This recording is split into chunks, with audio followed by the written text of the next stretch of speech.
Back with another episode of The Crossover, man. Your hosts, Ravi and Brian. We're here right after Game 3 of the NBA Finals. Ravi, man, what you got to say, man? Give me your hot take right off the presses. Woo! Hot take. Man, one word, LeBron James. That's the hottest thing I can say right now, Brian. That's the hottest thing I can say. He's the hottest name in the streets right now. In the streets. Well, I add one word. It's pretty hot in the streets, guy. Delhi. Oh man, what can you say? I mean, this guy, like, Cavs just obviously picked up the win tonight, up 2-1 in the finals. Coming in tonight's game, LeBron averaging 41 points, 12 boards, 8 assists a game. Right, unbelievable. I think did he not just pass Jordan West just now for most points after 3 games? I believe so. I just saw that. I tell you, I watch it. I don't know how they can keep this defensive, just this defense up. And when it comes down to it, this is the debate that's been going on all year, right? The analytics crowd versus kind of old school crowd. Mm-hmm. And, now people swear, analytics crew will tell you Golden State's not a jump shooting team. Old school will say Golden State's a jump shooting team.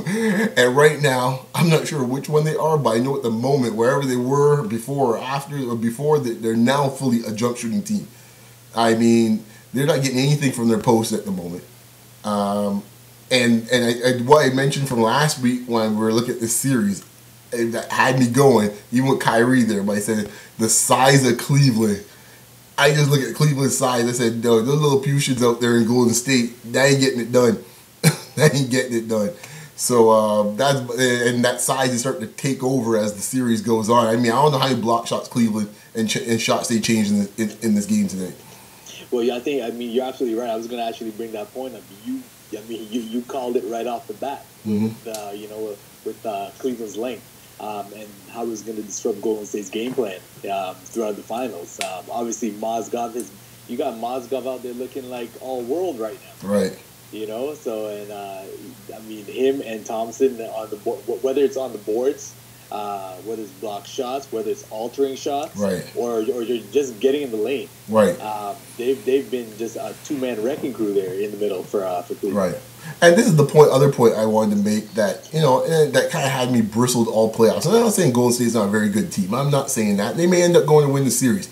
But for folks that are anointing them as if they're the next coming of the 92 Bulls or the Pistons or the Bad Boys or the Celtics in the 80s or Lakers, I'm like, well, slow your roll. Or even the Heat last year, I mean, yeah, you have the Splash Brothers. You got one guy's going to be a Hall of Famer for sure. The other guy's an all-star player. Yeah, they're going to get their due. But the rest of the dudes, they have a nice deep bench of some very talented players, but they're not all world players. I'm not sitting at night sweating Harrison Barnes, a good Tar Heel boy, but I'm not sweating him. Bogut. I mean, with all due respect to Bogut, it was a nice post-up game. When's the last time he had his post-up game? What, 2005? Come on, who are we dealing with? Barbosa? They took out the Crip? Come on, I'm not fearing these dudes, man. So I think Cleveland just say, you know what? You guys win a lot of games, but you know what? We ain't respecting the rest of your dudes. Those two dudes ain't getting off. Knock yourself out, you want to post up Bogut. Well, I mean, if you look at how they're playing Iguodala. Right, they give him the jump shot all the time. They're giving him that jump shot all day. How about it, Haas? Enjoy your 16-footer. They're giving him all day, and at some point, I mean, whether you're wide, I don't care who you are, if you see this team giving you that shot all day, you should feel disrespected. It has to mess with you at least a little bit. You gotta feel disrespected, right? Yeah, exactly. But the thing is, you're forcing them to do something they don't want to do, right? So I mean, that's my thing about it. And I'm sitting there going the thing that they have an issue with Cleveland is that on offense, what their problem is with Cleveland is not only the size, but their best player and Cleveland's best player, they don't have an answer for him because they don't want to double him. That's the last thing they want to do, But they're paying for it. They're kind of in between land because they're still giving him 35-40, and yet tonight you probably still end up with 10 assists. Well, that's the thing. You got to take away something from him. You can't have him getting 40 points a night, but then getting 12, 13 assists a night as well. Right. You got to take something away from him at that point. Right. And that's the problem. And he's getting in the lane anytime he wants. So, dead legs and all, he's finding a way, man.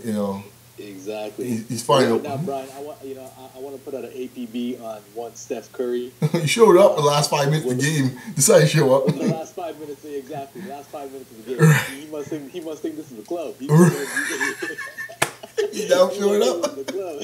He just got all nice and fresh. I think so. He's at home all this time, decided to come to the club now. He's strolling to the club at 2 a.m. in the morning, right? Right. We're about to go home. Right. You looking for liquor now. He upset with the bartender. What's his last call already? Stand up. No doubt. Man, I tell you, I think Jeff Van Gundy made a great comment tonight, like in the third quarter. He's like, you can't be the MVP when things are going great. You got to be the MVP when in situations like this. Right. I mean, they're putting Dellavedova on you, and as the MVP, as the caliber type player that you are, you have to find a way to rise above that, right? And find a way to solve that. But to your point, I live with the shots he hit tonight because they were tough shots. If you think you can win a series hitting those shots, knock yourself out. Exactly. I mean, he had some unbelievable shots in the fourth quarter to make it pretty interesting down the stretch. But again, to your point, if I'm Cleveland, I would give him, if he makes those shots, hey, you shake his hand, right? Exactly. Those aren't the shots he wants. No, that's not the shots his coach wants either, right? They want with guys flowing and passing and space and pace. Exactly. If I'm grinding out 85, 80 games, I'll take Cleveland every day of the week.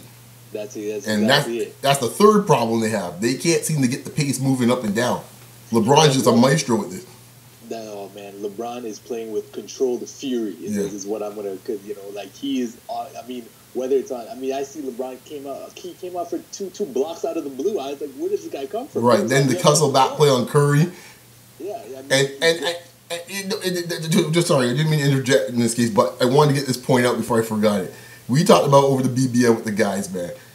Curry sometimes has always been this too cool for school type of attitude. Yeah. Ton of sugar in his game, and it came to bite him in his you know what tonight.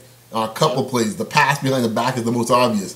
But even coming down there, man, when LeBron swiped the ball, yeah, there's a lot of stuff after the fact, but I ain't calling that in the finals, the playoffs, with a couple of minutes left in the game. You got to know where you are on the court. You're in the middle of the court, coming down the court. You got to be aware who could be behind you, man. And you're a point guard. Well, hey, man, I mean, if I'm Golden State, they got away with some very questionable calls. They've been getting away in game 2. So, I mean... In tonight's game. And tonight's game as well. So I've never seen a team that actually hooks and pulls as much as them since the Utah Jazz of the 90s. Like, these dudes hook on every play on a player. Man, shout out to John Stockton, Jeff Hornacek. No doubt, mailman. How you feeling? Byron Russell, where you at? Like, holy cow.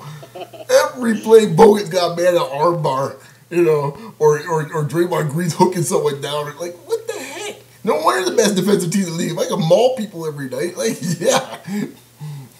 Yeah, man. But I mean, going back to your point with Curry, again, like some of these plays. This is not, like I said on the BBN conversation we're having. This is not the All-Star game. It's not the time for those types behind the back play on a fast break. Right. I think they were down 5 or something. At the yeah, it was a big play. Yeah. It was a big play, and you go behind your back. I mean, if that was any other guy, you would have been on the bench for that. Well, you got that right.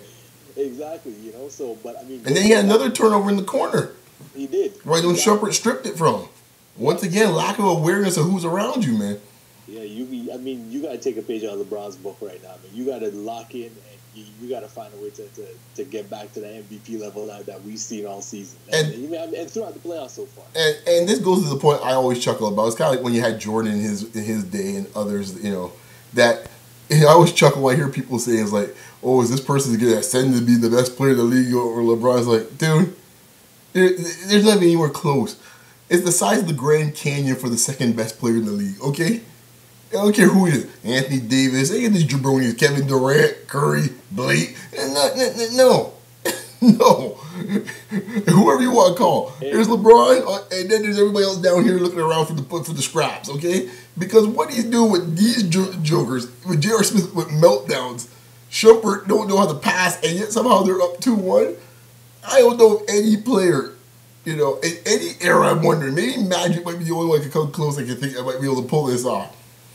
Well, I mean, just before we went on air here, I have concerns whether he can keep this up because he's playing a lot of minutes. You're seeing wrapped up on the bench when he's on the bench, you keep him warm, keep his muscles activated. Yeah.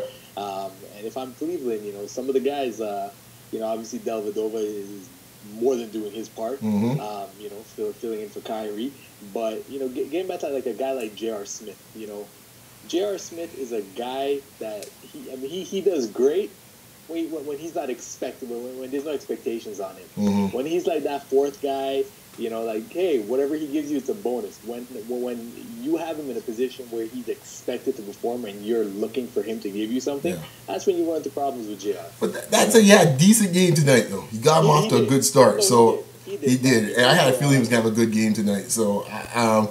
But he almost gave away the game too for them with some stupid fouls. Dude, he even said it. Yeah, he's so happy because he knew he might not get back on the plane with them. Yeah. They left Dellavedova after game one. They would have definitely left him. I always say is this, man, because we all wrap it up. It's a late night. A lot's going on.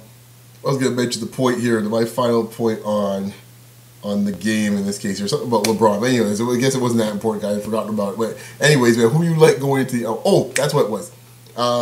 Game 4. This is the key game for Cleveland, to your point. Because right now, if LeBron can get through this game, well, the cramps and everything, he gets 3 days off to get back to Oakland. So if they can find a way to get through game 4 off this quick turnaround, then they have essentially 2 days or so the rest before, 2.5 days before they play game 5 on Sunday. Yeah. So that's the key, getting through game 4. But I'll segue right to game 4. Who you like? Hey man, I'm gonna go with Golden State. Regardless of how they've been playing, obviously they haven't played that well in game 2 or game 3, but they were. Despite all that, they were still there at the end. So if Steph Curry and the rest of these guys can put together a Golden State type game, because they haven't had one thus far in the series. Then they don't want to go back home down 3-1. So I'm gonna go with Golden State. Like, they understand the urgency. Actually, I'm gonna take the other way. I'm gonna take Cleveland, because right now there's nothing I've seen in 3 games now that tells me that Golden State's gonna play their game in this series at this point. Because right now, what I see in this case here is a team that's figured out how to play Golden State.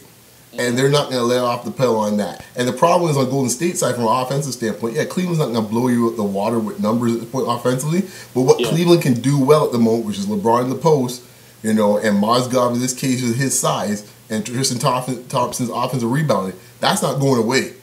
That's not going away to Oakland, and that's not going away in Cleveland. And they haven't figured out a way to deal with that yet. And the other thing, in addition to those points, the other thing that I like what Cleveland is doing right now, and the main catalyst for this is LeBron, is the way that he is controlling the game. Right. The way he's controlling the pace of the game, the flow of the game, offensively, defensively. There's no leak outs for Golden State, nothing like that. There's no leak outs. With LeBron he's precise. He's and very deliberate with what he's doing out there. He's not rushed on offense. Right. Whether it's whether he's shooting, whether he's setting up someone else, everything is. Look at his. This guy's passes that he's throwing. And here's the thing. Unbelievable. Dude, yeah. But to your point in this case, which is a fantastic point, just to show you how valuable he is. He sits on the bench for 1 minute in the fourth quarter, and the lead gets cut in 7-8 points get shaved off in no time. Because what happened? 2 quick 3-pointers off of breakdowns and leak outs in this case for Klay Thompson on one side, and I think it came with Barbosa. And before you blink, it's down to 10 or 9. That's what got them in trouble. And just to your point, because LeBron in this case had to sit, and all of a sudden now the offense gets ragged. They're not controlling the tempo in this case here well enough. And you're right, everyone's off kilter. But fantastic game. I said before, you like Warriors in Game 4. I like the Cavs in Game 4 because I haven't seen anything to figure out. They haven't figured out the equation yet. That's my thing, man. It's a short one we're trying to get through here. So, folks, man, you know where to find us as always, man. Ravi, tell the folks where they can find you, man. You guys can find me at Mr. Ravi_Porvita. And you can find me at Beyond Locker Room, short form RM, man. Take care, everybody. And by the time we talk to you next time, who knows? We might have a champion crown. Hey, Game 4, Thursday. I know. Who knew? Peace.